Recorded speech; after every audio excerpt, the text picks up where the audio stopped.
Hi എല്ലാ കൂട്ടുകാർക്കും സനു വ്ളോഗ്സിൻ്റെ പുതിയൊരു വീഡിയോയിലേക്ക് സ്വാഗതം. നമ്മളിന്ന് ഡിസ്കസ് ചെയ്യാൻ പോകുന്നത് നിങ്ങൾ തംബ്നെയിൽ കണ്ട പോലെ തന്നെ 6 തൊട്ട് 8 ലക്ഷം രൂപ വരെ ബഡ്ജറ്റിൽ ഇന്ത്യയിൽ ലഭിക്കുന്ന ബെസ്റ്റ് ഓട്ടോമാറ്റിക് അല്ലെങ്കിൽ മാനുവൽ കാർ ഏതാണെന്നുള്ളതാണ്. ഈ 6 to 8 ലക്ഷം എന്ന് പറയുന്നത് സാധാരണക്കാരൻ്റെ ബഡ്ജറ്റാണ്. ഒരു സാധാരണക്കാരൻ അവരുടെ ഫസ്റ്റ് വാഹനം വാങ്ങാൻ പോകുന്ന സമയത്ത് കൺസിഡർ ചെയ്യുന്ന ഒരു ബഡ്ജറ്റാണ് 6 തൊട്ട് 8 ലക്ഷം രൂപ വരെ. ആ ബഡ്ജറ്റിലെ വാഹനങ്ങൾ നോക്കുന്ന സമയത്ത് നമുക്ക് ഓട്ടോമാറ്റിക് നോക്കുകയാണെങ്കിൽ ഒരു 60% വാഹനങ്ങൾ ഓട്ടോമാറ്റിക്കും ഒരു 40% ആളുകൾ കൺസിഡർ ചെയ്യുന്നത് മാനുവലാണ്. ഇപ്പോൾ ആ ഒരു ബഡ്ജറ്റിലെ വാഹനങ്ങൾ എടുത്ത് നോക്കിക്കഴിഞ്ഞാൽ എല്ലാ വാഹനങ്ങളിലും ഓട്ടോമാറ്റിക്കിൻ്റെയും മാനുവലിൻ്റെയും ഓപ്ഷൻസ് മാനുഫാക്ചേഴ്സ് കൊടുക്കുന്നുണ്ട്.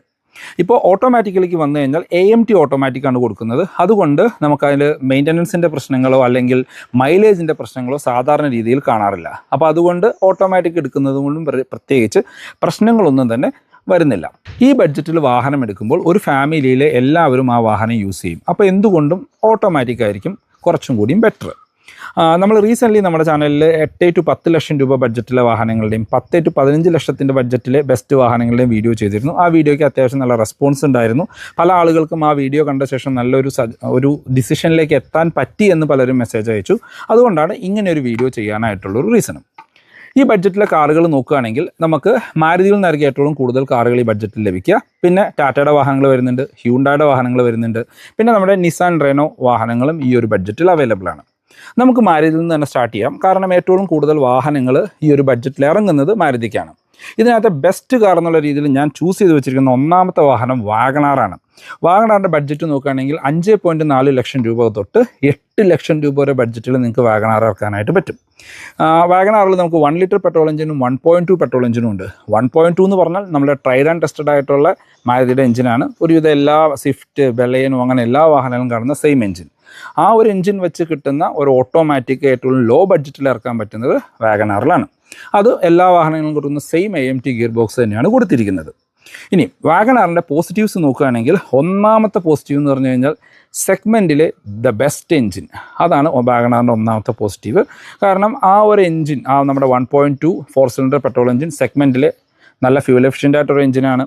അതുപോലെ തന്നെ വളരെ സൈലൻ്റാണ്, ക്വയറ്റാണ്, റിഫൈൻഡ് ആയിട്ടുള്ളൊരു എഞ്ചിനാണ്. അതാണ് ഒന്നാമത്തെ പോസിറ്റീവ്.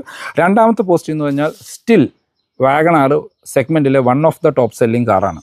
ഇത്ര 2018 അപ്ഡേറ്റ് വന്ന ശേഷം ഇപ്പോൾ ഏകദേശം 8 കൊല്ലമായി വേറെ പ്രത്യേകിച്ച് ചേഞ്ചസ് ഒന്നുമില്ല എങ്കിലും ഇപ്പോഴും ഇന്ത്യയിലെ ടോപ്പ് സെല്ലിംഗ് കാറുകൾ നോക്കുകയാണെങ്കിൽ one of the top selling car എപ്പോഴും വാഗണാറായിരിക്കും. അത് രണ്ടാമത്തെ റീസൺ എന്ന് പറയാം. മൂന്നാമത്തെ റീസൺ വെരി ലോ മെയിൻ്റനൻസ് കോസ്റ്റാണ്. ഇപ്പോൾ ഈ സെഗ്മെൻറ്റിലെ മറ്റേത് വാഹനങ്ങൾ നോക്കിക്കഴിഞ്ഞാലും ഏറ്റവും കുറവ് മെയിൻ്റനൻസ് കോസ്റ്റിൽ നമുക്ക് കൊണ്ടു നടക്കാൻ പറ്റുന്നൊരു വാഹനം വാഗണാറാണ്. ഇനി അടുത്തൊരു പോസിറ്റീവ് നോക്കുകയാണെങ്കിൽ നമ്മൾ പറഞ്ഞ പോലെ സെഗ്മെൻറ്റിലെ ഒരു ഫ്യൂവൽ എഫിഷ്യൻ കാർ എന്ന് പറയാം. ആ 1.2 പെട്രോൾ എഞ്ചിൻ കമ്പനി 24 കിലോമീറ്ററൊക്കെയാണ് ക്ലെയിം ചെയ്യുന്നത്. റിയൽ ലൈഫിൽ നല്ല രീതിയിൽ ഉപയോഗിക്കുന്നവർക്ക് 18-നും 20-നും ഇടയ്ക്കൊക്കെ മൈലേജ് ലഭിക്കുന്നുണ്ട്. അതുപോലെ തന്നെ CNG, ഇന്ത്യയിൽ തന്നെ ഏറ്റവും കൂടുതൽ മൈലേജ് തരുന്ന ഒരു CNG വാഹനം വാഗണാറാണ്. 35ഒക്കെയാണ് മൈലേജ്. അത് 1 ലിറ്ററിലാണെന്നേ ഉള്ളൂ. അതും നല്ലൊരു പോസിറ്റീവ് അല്ലെങ്കിൽ ഒരു ബെസ്റ്റ് പോസിറ്റീവ് എന്ന് പറയാം. പിന്നെ വെരി ഗുഡ് റീസെയിൽ വാല്യൂ, അതാണ് വാഗണാറിൻ്റെ one of the important positive. സെഗ്മെൻറ്റിൽ ഏറ്റവും കൂടുതൽ റീസെയിൽ വാല്യൂ ലഭിക്കുന്ന ഒരു വാഹനവും നമ്മളുടെ വാഗണാറാണ്. വാഗണാറിന് പോസിറ്റീവ്സ് മാത്രമല്ല നെഗറ്റീവ്സും ഉണ്ട്. ഒന്നാമത്തെ നെഗറ്റീവ് എന്ന് പറഞ്ഞാൽ അതിൻ്റെ ഡിസൈൻ തന്നെയാണ്. വളരെ ഓൾഡായിട്ടുള്ള 2018 വന്നതിന് ശേഷം വേറെ ചേഞ്ചസ് ഒന്നും വരാത്തൊരു ഡിസൈനാണ് ഒന്നാമത്തെ നെഗറ്റീവ്. രണ്ടാമത്തെ നെഗറ്റീവ് ഇൻറ്റീരിയറിൽ വളരെ ബേസിക് ആയിട്ടുള്ള ഇൻറ്റീരിയറാണ്. അതുപോലെ തന്നെ ഫീച്ചേഴ്സ് സെഗ്മെൻറ്റിലെ വാഹനങ്ങൾ അല്ലെങ്കിൽ ഇപ്പോഴത്തെ ഒരു വാഹനങ്ങളോട് കമ്പയർ ചെയ്യുമ്പോൾ വളരെ ലിമിറ്റഡ് ആയിട്ടുള്ള ഫീച്ചേഴ്സാണ് നമുക്ക് വാഗണാർ തരുന്നത്. അതൊരു നെഗറ്റീവായിട്ട് പറയാം. മൂന്നാമത്തെ ഒരു നെഗറ്റീവ് എന്ന് പറയുന്നത് പലരുടെയും കൺസേൺ ആണ് സേഫ്റ്റി. ഇപ്പോൾ വാഗണാർ ഇത്ര ഇറങ്ങുന്നുണ്ടെങ്കിലും അതിൻ്റെ സേഫ്റ്റിയെക്കുറിച്ച് ചോദിക്കുകയാണ് എങ്കിൽ ഇപ്പോൾ 6 എയർ ബാഗ് അപ്ഡേറ്റ് ചെയ്ത് വന്നു. പക്ഷേ ഒരു ഗ്ലോബൽ ക്രാഷ് ടെസ്റ്റോ അല്ലെങ്കിൽ ഭാരത് ക്രാഷ് ടെസ്റ്റിലോ ഒന്നും നല്ലൊരു സ്റ്റാർ റേറ്റിംഗ് ലഭിക്കാത്തൊരു വാഹനമാണ്. അതും വേണമെങ്കിൽ നെഗറ്റീവായിട്ട് പറയാം. ഇനി പോസിറ്റീവ്സ് നോക്കുകയാണെങ്കിൽ വാഗണാറിന് വീണ്ടും പോസിറ്റീവ്സ് ഉണ്ട്. വാഗണാറിൻ്റെ CNG 6,16,000 സ്റ്റാർട്ട് ചെയ്യും. അത് ടാക്സി സെഗ്മെൻറ്റിൽ വൺ ഓഫ് ദ ബെസ്റ്റാണ്. അപ്പോൾ അങ്ങനെ പോസിറ്റീവ്സാണ് കൂടുതൽ, പക്ഷേ നെഗറ്റീവ്സും നമ്മൾ കൺസിഡർ ചെയ്യണം. ഇനി അടുത്ത വാഹനം എന്ന് പറഞ്ഞ ഈ സെഗ്മെൻറ്റിൽ വരുന്നത് നമ്മുടെ സെലേറിയോ ആണ്. സെലേറിയോ മാരുതിയുടെ തന്നെ വാഹനമാണ്. 1 ലിറ്റർ പെട്രോൾ എഞ്ചിനിലാണ് ലഭിക്കുന്നത്. പ്രൈസ് നമുക്ക് ഒരു 5.5 ലാക്സ് തൊട്ട് 7.8 ലാക്സ് വരെയാണ് സെലേറിയോൻ്റെ പ്രൈസ് വരുന്നത്. സെലേറിയോയിൽ 1 litre petrol engine with 5 speed manual അല്ലെങ്കിൽ AMT ഗിയർ ബോക്സുമായിട്ടാണ് പെയർ ചെയ്യുന്നത്. സെലറിയുടെ പോസിറ്റീവ്സിലേക്ക് വന്നു കഴിഞ്ഞാൽ ഒന്നാമത്തെ പോസിറ്റീവ് മൈലേജാണ്. സെഗ്മെൻറ്റിലെ മോസ്റ്റ് അല്ലെങ്കിൽ ഈ ബഡ്ജറ്റിൽ ലഭിക്കുന്നതിൽ most fuel efficient car in petrol സെലേറിയാണ്. 28ഒക്കെയാണ് കമ്പനി ക്ലെയിം ചെയ്യുന്നത്. 23, 24 മൈലേജ് ലഭിക്കും. അതായത് ഈ ഗ്രാൻഡ് വിറ്റാരയ്ക്ക് ലഭിക്കുന്ന മൈലേജ് ചില സമയത്ത് സെലേറിയോയ്ക്ക് ലഭിക്കും. രണ്ടാമത്തെ പോസിറ്റീവ് എന്ന് പറഞ്ഞാൽ ഇൻറ്റീരിയർ സ്പേസ് ആണ്. കാര്യം ചെറിയൊരു വാഹനമായിട്ട് ഫീൽ ചെയ്യുമെങ്കിലും അത്യാവശ്യം സ്പേഷ്യസ് ആണ് സെലേറിയോയുടെ ഇൻറ്റീരിയർ. മൂന്നാമത്തെ പോസിറ്റീവ് എന്ന് പറയുന്നത് ഡീസൻറ്റ് പവർഫുൾ ആയിട്ടൊരു പെട്രോൾ എഞ്ചിൻ. സെഗ്മെൻറ്റിലെ വാഹനങ്ങളായിട്ട് കമ്പയർ ചെയ്യുമ്പോൾ പവർ കുറവാണ് പേപ്പേഴ്സിൽ. പക്ഷേ ആ വാഹനത്തിൻ്റെ വെയിറ്റ് വെച്ച് കമ്പയർ ചെയ്യുമ്പോൾ നമുക്ക് ഒരു സ്ഥലത്തും പവർ ലാഗ് ഫീൽ ചെയ്യാത്തൊരു എഞ്ചിനാണ്. അത് നമുക്കൊരു പോസിറ്റീവായിട്ട് പറയാം. ഇനി സെലേറിയോയുടെ നെഗറ്റീവ്സ് നോക്കുകയാണെങ്കിൽ ഒന്നാമത്തെ നെഗറ്റീവായിട്ട് പറയാവുന്നത് സേഫ്റ്റിയാണ്. സെലേറിയോയുടെ ക്രാഷ് ടെസ്റ്റ് പോലും ചെയ്തിട്ടില്ല. ടെസ്റ്റ് ചെയ്താൽ ചിലപ്പോൾ എത്ര സ്റ്റാർ കിട്ടുമെന്ന് പോലും നമുക്കറിയില്ല. അതൊരു നെഗറ്റീവ്. ഇപ്പോൾ 6 എയർ ബാഗ് സ്റ്റാൻഡേർഡായിട്ട് നമ്മുടെ ഗവൺമെൻറ്റിൻ്റെ നോംസ് ആയതുകൊണ്ട് അത് ഉൾപ്പെടുത്തിയിട്ടുണ്ട്. പിന്നെ ഡിസൈൻ വളരെ ബേസിക്കാണ്. ഇപ്പോൾ ആ ഒരു സൈസുള്ള മറ്റ് മാനുഫാക്ചേഴ്സിൻ്റെ വാഹനങ്ങൾ നോക്കുകയാണെങ്കിൽ നമുക്ക് കുറച്ചും കൂടി മോഡേൺ ഡിസൈൻ ലഭിക്കും, കുറച്ചും കൂടി മോഡേൺ ഫീച്ചേഴ്സ് ലഭിക്കും. ഈ രണ്ട് കാര്യങ്ങളും സെലേറിയോയിൽ മിസ്സിംഗ് ആണ്. പിന്നെ ഇൻറ്റീരിയറിലേക്ക് കയറി കഴിഞ്ഞാൽ വളരെ ബേസിക്കാണ്. ഈവൻ പവർ വിൻഡോൻ്റെ കൺട്രോൾ വരെ സെൻട്രൽ കൺസോളിലാണ് കൊടുത്തിരിക്കുന്നത്. 8 ലക്ഷം രൂപയുടെ വാഹനത്തിൽ അത് 4 ഡോറിലെങ്കിലും കൊടുക്കാമായിരുന്നു. അങ്ങനത്തെ പല പല നെഗറ്റീവ്സും സെലേറിയോയ്ക്ക് ഉണ്ട്. അടുത്ത വാഹനം ഈ സെഗ്മെൻറ്റിൽ വരും എന്നാൽ വരില്ലാത്ത 2 വാഹനങ്ങളാണ് മാരുതിയിൽ വരുന്നത്, എക്സ്പ്രസോ ആൻഡ് ഓൾട്ടോ K10. കാര്യം എക്സ്പ്രസോ ഓട്ടോമാറ്റിക് അല്ലെങ്കിൽ ഇതൊക്കെ നമുക്ക് 6 ലക്ഷം രൂപ താഴെ ലഭിക്കും. അത്യാവശ്യം ഓഫറൊക്കെ ഉണ്ടെങ്കിൽ ടോപ്പ് എൻഡ് വേരിയൻറ്റ് വേണമെങ്കിൽ 6 ലക്ഷത്തിൻ്റെ സ്റ്റാർട്ടിംഗ് ബഡ്ജറ്റിൽ നോക്കാവുന്ന വാഹനമാണ്. പോസിറ്റീവ്സ് നോക്കുകയാണെങ്കിൽ ഒന്നാമത്തെ പോസിറ്റീവ് മൈലേജാണ് 2 വാഹനങ്ങളുടെയും. രണ്ടാമത്തെ പോസിറ്റീവ് എന്ന് പറയുന്നത് നല്ലൊരു സിറ്റി കാറാണ്. പലരും ഇപ്പോൾ EVയുടെയൊക്കെ കോസ്റ്റിന് സെലേറിയോൻ്റെയൊക്കെ അല്ലെങ്കിൽ നമ്മുടെ ഓൾട്ടോ K10ൻ്റെയൊക്കെ CNG എടുത്തു കഴിഞ്ഞാൽ നമുക്ക് കൊണ്ടുനടക്കാനായിട്ട് പറ്റും. അതൊരു പോസിറ്റീവായിട്ട് പറയാം.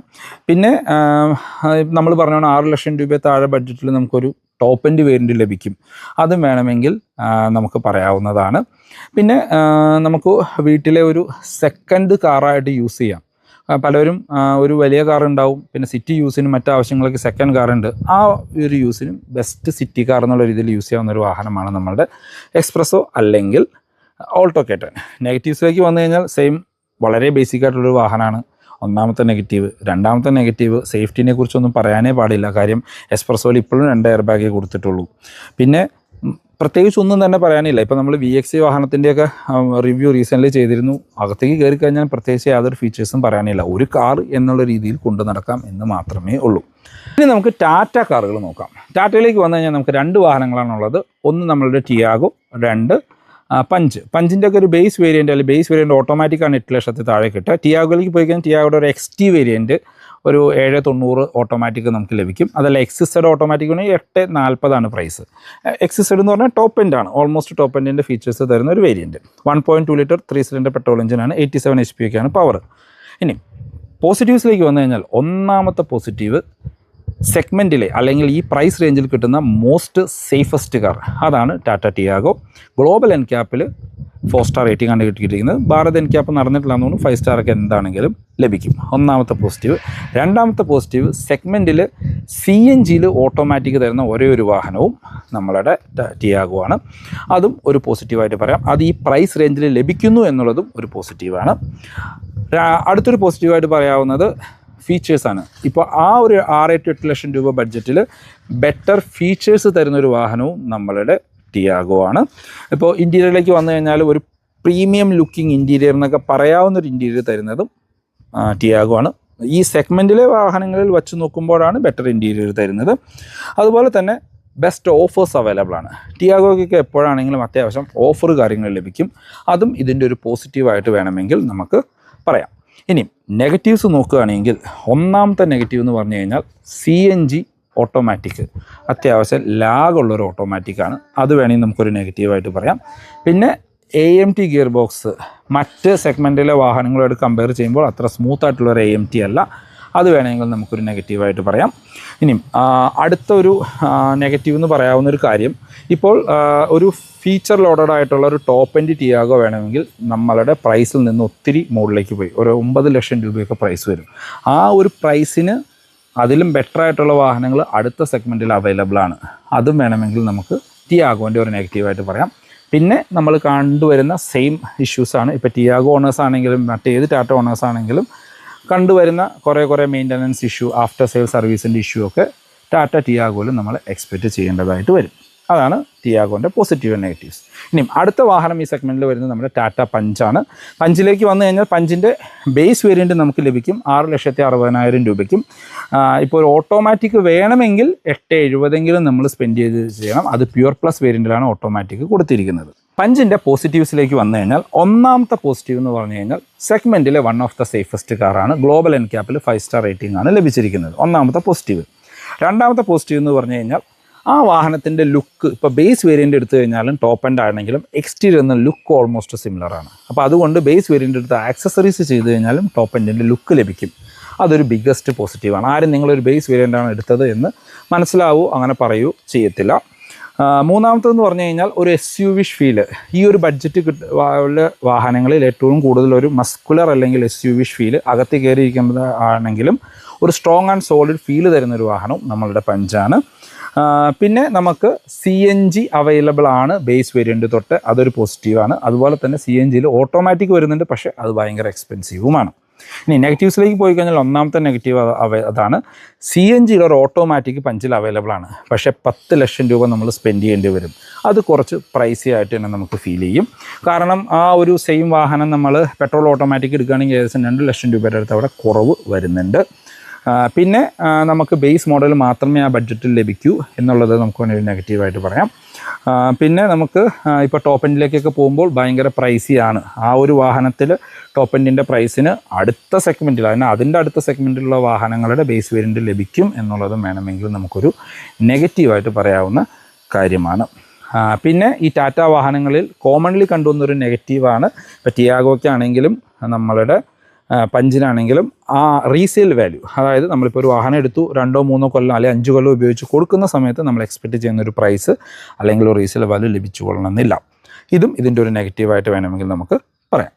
അടുത്ത സെഗ്മെൻറ്റിലെ വാഹനം നോക്കുകയാണെങ്കിൽ ഹ്യൂണ്ടായുടെ കാറുകളാണ്. ഹ്യൂണ്ടായിൽ നമുക്ക് 2 വാഹനങ്ങളുടെ ഒരു മിഡ് വേരിയൻറ്റുകൾ ഈ പ്രൈസിന് ലഭിക്കും. ഒന്ന് നമ്മളുടെ ഗ്രാൻഡ് ഐറ്റൺ നിയോസ് ആണ്. നിയോസിന് പ്രൈസ് സ്റ്റാർട്ട് ചെയ്യുന്നത് 5.8 ലക്ഷം രൂപയിലാണ്. നമുക്കൊരു സ്പോർട്ട് ഓട്ടോമാറ്റിക് വേരിയൻ്റൊക്കെ ഓഫറുകൾ അവൈലബിൾ ആവുന്ന സമയത്ത് 8 ലക്ഷം രൂപ ബഡ്ജറ്റിൽ ലഭിക്കാറുണ്ട്. ഇനി ഈ വാഹനങ്ങളിൽ ഹ്യൂണ്ടായുടെ ടയർ സ്റ്റാർട്ടുള്ള 1.2 ലിറ്റർ 4 സിലിണ്ടർ പെട്രോൾ എഞ്ചിനാണ്. സെഗ്മെൻറ്റിലെ ബെസ്റ്റ് എഞ്ചിൻ എന്ന് പറയാം. വളരെ സ്മൂത്താണ്, വളരെ റിഫൈൻഡ് ആണ്, സൈലൻ്റ് ആണ്. മൈലേജ് മാത്രം കുറച്ച് കുറവാണ്. ഇനി ഗ്രാൻഡ് ഐറ്റൺ നിയോസിൻ്റെ പോസിറ്റീവ്സിലേക്ക് വന്നു കഴിഞ്ഞാൽ സെഗ്മെൻറ്റിലെ ഏറ്റവും പ്രീമിയം കാർ അതാണ് ഗ്രാൻഡ് ഐറ്റൺ നിയോസ്. രണ്ടാമത്തെ പോസിറ്റീവ് ലേഡീസിനൊക്കെ ഉപയോഗിക്കാൻ ബെസ്റ്റ് കാർ, വളരെ സ്മൂത്ത് ആയിട്ടുള്ള കൺട്രോൾസ് വരുന്ന ബെസ്റ്റ് കാറാണ് ഗ്രാൻഡ് ഐറ്റൺ നിയോസ്. അത് രണ്ടാമത്തെ പോസിറ്റീവാണ്. മൂന്നാമത്തെ പോസിറ്റീവ് എന്ന് പറഞ്ഞു കഴിഞ്ഞാൽ സെഗ്മെൻറ്റിലെ വാഹനങ്ങളോട് കമ്പയർ ചെയ്യുമ്പോൾ നമുക്കൊരു സ്പോർട്ട് വേരിയൻ്റ് ഒക്കെ ലഭിക്കുകയാണ്, അല്ലെങ്കിൽ ഓഫറുകളിൽ ഒരു മാനുവൽ സ്പോർട്ട് ഓപ്ഷണൽ വേരിയൻ്റ് ഒക്കെ ആ ബഡ്ജറ്റിന് ലഭിക്കുകയാണെങ്കിൽ അതൊരു ഫീച്ചർ ലോഡഡ് കാറായിരിക്കും. ഇൻക്ലൂഡിങ് ക്രൂസ് കൺട്രോൾ വരെ തരുന്നൊരു വാഹനമാണത്. അപ്പോൾ അത്രയും ഫീച്ചേഴ്സ് തരുന്നൊരു വാഹനം ഗ്രാൻഡ് ഐറ്റൺ നിയോസ് ആണ്, ഫീച്ചർ ലോഡഡ് ആണ്. അടുത്തൊരുന്ന് വെച്ച് കഴിഞ്ഞാൽ സെഗ്മെൻറ്റിലെ മറ്റു വാഹനങ്ങളായിട്ട് കമ്പയർ ചെയ്യുമ്പോൾ കമ്പാരിറ്റീവ്ലി മെയിൻ്റനൻസ് കോസ്റ്റ് കുറവുള്ളൊരു വാഹനവും ഗ്രാൻഡ് ഐറ്റൺ നിയോസ് ആണ്. അതുപോലെ തന്നെ നമുക്ക് ഒരു ബെറ്റർ ഷോറൂം എക്സ്പീരിയൻസ് തരുന്നതും, സെയിൽസ് വാങ്ങിക്കാൻ ചെല്ലുന്ന സമയത്താണെങ്കിൽ ആഫ്റ്റർ സെയിൽസ് സർവീസ് ആണെങ്കിൽ ബെസ്റ്റ് ഷോറൂം എക്സ്പീരിയൻസും ഹ്യൂണ്ടായി കാറുകളിൽ ലഭിക്കും. അതും ഗ്രാൻഡ് ഐറ്റൺ നിയോസിൻ്റെ ഒരു ബെസ്റ്റ് പോസിറ്റീവായിട്ട് നമുക്ക് പറയാം. പിന്നെ ഒരു ഇൻറ്റീരിയറൊക്കെ നോക്കുകയാണെങ്കിൽ ഒരു വൈറ്റ് ഫിനിഷിൽ ഒരു പ്രീമിയം ലുക്കിംഗ് ആയിട്ടുള്ള ഒരു ഇൻറ്റീരിയറും നമുക്ക് ഗ്രാൻഡ് ഐറ്റൺ നിയോസ് ആണ്. ഇനി നിയോസിൻ്റെ നെഗറ്റീവ്സ് നോക്കുകയാണെങ്കിൽ ഒന്നാമത്തെ നെഗറ്റീവ് മൈലേജ് തന്നെയാണ്. ആവറേജ് ഒരു 14-16 ഇടയ്ക്കൊക്കെ മൈലേജ് മാക്സിമം പ്രതീക്ഷിച്ചാൽ മതി. അതൊന്നാമത്തെ ഒരു നെഗറ്റീവ്. ഇനി രണ്ടാമത്തെ നെഗറ്റീവ് എന്ന് പറഞ്ഞു കഴിഞ്ഞാൽ നമുക്ക് ഇൻറ്റീരിയർ വൈറ്റ് ആണെന്ന് പറഞ്ഞതും ഒരു നെഗറ്റീവാണ്. കാരണം ആ ബഡ്ജറ്റിൽ വാഹനം എടുക്കുന്ന ഒരു വീട്ടിലെല്ലാവരും ഉപയോഗിക്കും, കുട്ടികളുണ്ടാവും, അവരെല്ലാവരും കയറി ഇറങ്ങും. അപ്പോൾ സീറ്റൊക്കെ പെട്ടെന്ന് വൈറ്റ് ആണ് എങ്കിൽ ചീത്തയാവാനായിട്ടുള്ള സാധ്യതയുണ്ട്. അതൊരു നെഗറ്റീവാണ്. പിന്നെ സെഗ്മെൻറ്റിലെ വാഹനങ്ങളുമായിട്ട് കമ്പയർ ചെയ്യുമ്പോൾ, അതായത് മാരുതിയുടെ വാഹനങ്ങളായിട്ട് കമ്പയർ ചെയ്യുമ്പോൾ അത്രയും റീസെയിൽ വാല്യൂ ആ വാഹനത്തിന് ലഭിക്കില്ല എന്നുള്ളതും ഒരു നെഗറ്റീവാണ് വേണമെങ്കിൽ പറയാം. പിന്നെ ഈ സെഗ്മെൻറ്റിലെ ഈ ഒരു ബഡ്ജറ്റിൽ വരുന്ന വാഹനങ്ങളിൽ നമുക്ക് CNG വരുന്നുണ്ട്. CNGയിൽ അത് ഓട്ടോമാറ്റിക്കും ലഭിക്കുന്നുണ്ട്. പക്ഷേ നിയോസിൽ CNG ഉണ്ട്, പക്ഷെ നമുക്ക് അതിനകത്ത് ഓട്ടോമാറ്റിക്കിൻ്റെ ഓപ്ഷൻസ് ഒന്നും തന്നെ ലഭിക്കുന്നില്ല. അതും വേണമെങ്കിൽ നമുക്കൊരു നെഗറ്റീവായിട്ട് പറയാം. അടുത്ത വാഹനം എക്സ്റ്റർ ആണ്. എക്സ്റ്റർ ഈ സെഗ്മെൻറ്റിൽ വരാൻ കാരണം 8,11,000 രൂപയ്ക്ക് HX3 ഓട്ടോമാറ്റിക്, പുതിയ എക്സ്റ്ററിൻ്റെ HX3 ഓട്ടോമാറ്റിക് ലഭിക്കും. അതുകൊണ്ടാണ് നമ്മൾ ഈ പ്രൈസ് റേഞ്ചിൽ ഉൾപ്പെടുത്തിയത്. എക്സ്റ്ററിൻ്റെ പോസിറ്റീവ്സ് നോക്കുകയാണെങ്കിൽ ഒന്നാമത്തെ പോസിറ്റീവ് ആ എഞ്ചിൻ തന്നെയാണ് 1.2 ലിറ്റർ 4 സിലിണ്ടർ പെട്രോൾ എഞ്ചിൻ, സെഗ്മെൻറ്റിലെ one of the best engine എന്ന് പറയാം. രണ്ടാമത്തെ പോസിറ്റീവ് നമുക്കൊരു AMT ലഭിക്കുന്നു. സെഗ്മെൻറ്റിൽ വൺ ഓഫ് ദ സ്മൂത്ത് ആയിട്ട് ഫംഗ്ഷൻ ചെയ്യുന്ന ഒരു AMT എക്സ്റ്ററിലെയാണ്. മൂന്നാമത്തെ പോസിറ്റീവ് എന്ന് പറഞ്ഞാൽ നമ്മളെടുക്കുന്നത് HX3 വാഹനമാണ് എങ്കിലും അതൊരു ബേസ് വേരിയൻ്റ് ആണെങ്കിലും ബേസിക് ആയിട്ടുള്ള ഫീച്ചേഴ്സ് ലഭിക്കുന്നുണ്ട്. അതായത് നമുക്കൊരു മ്യൂസിക് സിസ്റ്റം, അതിൻ്റെ സ്റ്റിയറിംഗ് കൺട്രോൾസ്, റിവേഴ്സ് ക്യാമറ പോലെയുള്ള ബേസിക് ആയിട്ടുള്ള സംഭവങ്ങൾ ആക്സസറി ചെയ്യാണ്ട് തന്നെ ആ പ്രൈസ് റേഞ്ചിൽ ആ വാഹനത്തിൽ ഹ്യുണ്ടായി കൊടുക്കുന്നുണ്ട്. ബിഗ്ഗസ്റ്റ് പോസിറ്റീവാണ്. പിന്നെ സെഗ്മെൻറ്റിൽ ഏറ്റവും പുതിയൊരു കാർ, ഒരു ന്യൂ കാർ എന്നുള്ള രീതിയിൽ നമുക്ക് എക്സ്റ്ററിനെ പറയാം.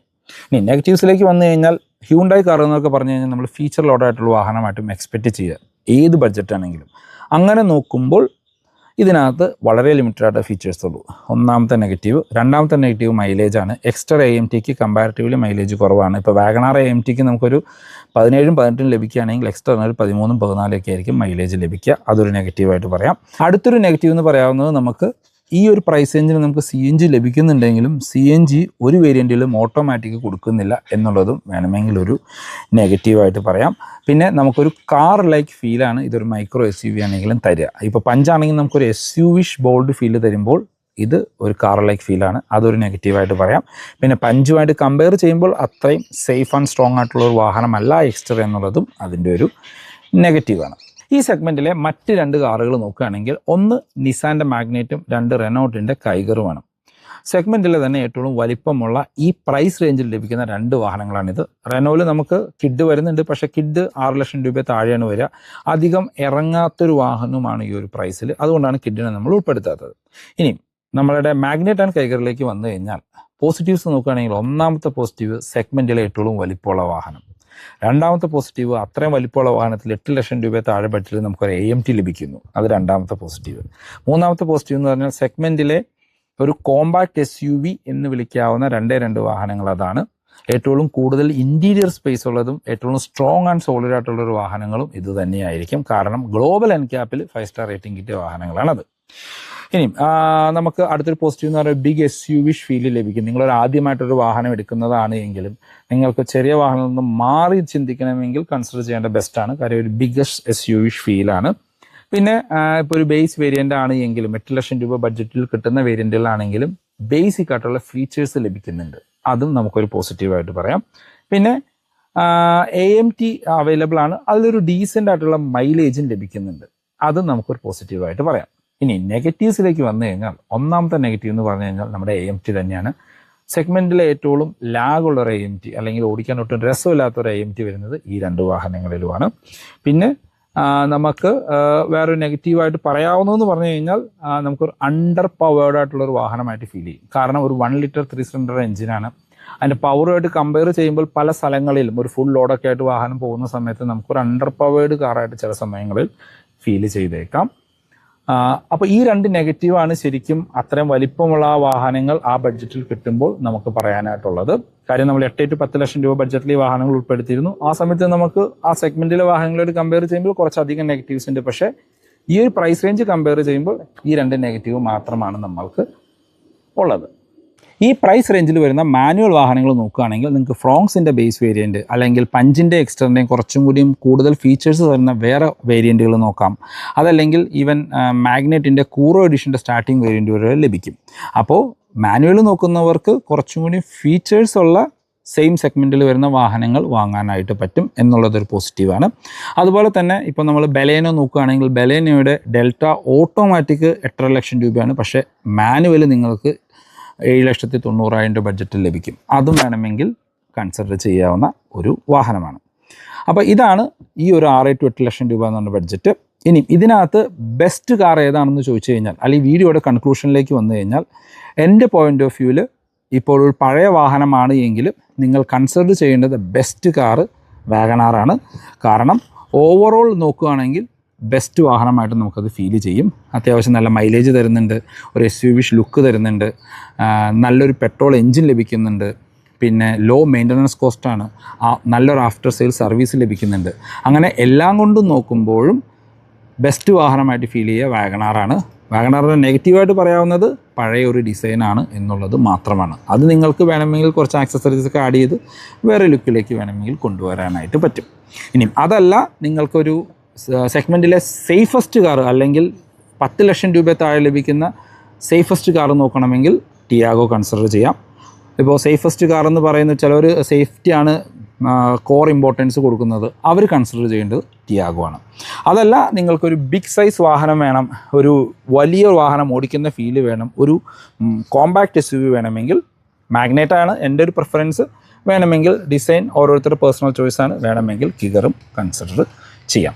അപ്പം ഇനി ഒരു ബോണസ് ടിപ്പും കൂടിയും പറഞ്ഞുതരാം. നിങ്ങൾ ഈ ബഡ്ജറ്റിൽ റെഡി ക്യാഷ് കൊടുത്ത് ഒരു സെക്കൻഡ് ഹാൻഡ് വാഹനം വാങ്ങുന്നുണ്ട് എങ്കിൽ, അല്ലെങ്കിൽ പ്രീ ഓൺഡ് കാർ നോക്കുകയാണെങ്കിൽ, നിങ്ങൾക്ക് അടുത്ത സെഗ്മെൻറ്റിലുള്ള ഓട്ടോമാറ്റിക് കാർ ഈ ഒരു 6 to 8 ലക്ഷം രൂപ ബഡ്ജറ്റിൽ ലഭിക്കും. ഇപ്പോൾ നോക്കുകയാണെങ്കിൽ ബ്രസയുടെ പ്രീ ഫേസ് ലിഫ്റ്റഡ് ബ്രസയുടെ ഒരു VXI ഓട്ടോമാറ്റിക്കൊക്കെ ഈ ബഡ്ജറ്റിൽ ലഭിക്കും. വെന്യൂവിൻ്റെ ഓട്ടോമാറ്റിക് ഈ ഒരു ബഡ്ജറ്റിൽ ലഭിക്കാറുണ്ട്. പിന്നെ സോണറ്റിൻ്റെ ഓട്ടോമാറ്റിക്കൊക്കെ, പഴയ സോണറ്റിൻ്റെ ഓട്ടോമാറ്റിക്കൊക്കെ ഈ ബഡ്ജറ്റിൽ ലഭിക്കാറുണ്ട്. അപ്പോൾ റെഡി ക്യാഷ് ആണെങ്കിൽ മാത്രമാണ് നിങ്ങൾ പഴയ കാറുകളിലേക്ക് പോകേണ്ടത്. അതല്ല, നിങ്ങളതും EMI ഒക്കെ ആയിട്ട് നോക്കുകയാണെങ്കിൽ നമ്മളുടെ ഇൻട്രസ്റ്റ് റേറ്റ് കാര്യങ്ങളൊക്കെ കൂടി ചിലപ്പോൾ പുതിയ കാറിൻ്റെ പ്രൈസിനേക്കാളും മുകളിൽ പോകാനായിട്ടുള്ള സാധ്യതയുണ്ട്. അപ്പോൾ അതുകൊണ്ട് റെഡി ക്യാഷിന് വാഹനം നോക്കുന്നവരാണെങ്കിൽ ഈ വാഹനങ്ങളിൽ നല്ല ബെസ്റ്റ് കാർ ഈ ഒരു പ്രൈസ് റേഞ്ചിൽ ലഭിക്കുകയാണെങ്കിൽ അതും കൺസിഡർ ചെയ്യുന്നത് കൊണ്ട് തെറ്റില്ല എന്നാണ് എൻ്റെ ഒരു അഭിപ്രായം. അപ്പോൾ ഇതാണ് ഇന്നത്തെ വീഡിയോ. ഈ വീഡിയോ നിങ്ങൾക്ക് യൂസ്ഫുൾ ആയെന്ന് വിചാരിക്കുന്നു. 6 to 8 ലക്ഷം രൂപ വരെ ബഡ്ജറ്റിൽ നിങ്ങൾ കൺഫ്യൂസ്ഡ് ആണെങ്കിൽ ഈ വീഡിയോ നിങ്ങൾക്ക് ഹെൽപ്ഫുൾ ആയെന്ന് ഞാൻ വിചാരിക്കുന്നു. ഈ വീഡിയോ നിങ്ങൾക്ക് എവിടെയെങ്കിലും യൂസ്ഫുൾ ആയി തോന്നിക്കഴിഞ്ഞാൽ, നിങ്ങൾ റെഗുലർ വ്യൂവേഴ്സ് ആണ് എങ്കിൽ നമ്മുടെ ചാനൽ സബ്സ്ക്രൈബ് ചെയ്തിട്ടില്ലെങ്കിൽ സബ്സ്ക്രൈബ് ചെയ്യുന്ന കാര്യം പരിഗണിക്കുക. അതല്ല, റെഗുലർ വ്യൂവേഴ്സ് ആണ്, വീഡിയോ ഇഷ്ടപ്പെട്ട് സബ്സ്ക്രൈബ്ഡ് ആണെങ്കിൽ എന്തെങ്കിലും കമൻറ്റും കൂടിയും രേഖപ്പെടുത്തുക. 8 to 10 ലക്ഷത്തിൻ്റെയും 10 to 15 ലക്ഷത്തിൻ്റെയും വീഡിയോ ഞാൻ ഡിസ്ക്രിപ്ഷനിലും ഐ ബട്ടണിലും കൊടുക്കാം. ഒന്ന് ചെക്ക് ചെയ്ത് നോക്കിക്കഴിഞ്ഞാൽ നന്നായിരിക്കും. അപ്പോൾ പുതിയൊരു വീഡിയോ കാണുന്നവരെ ബൈ ബൈ.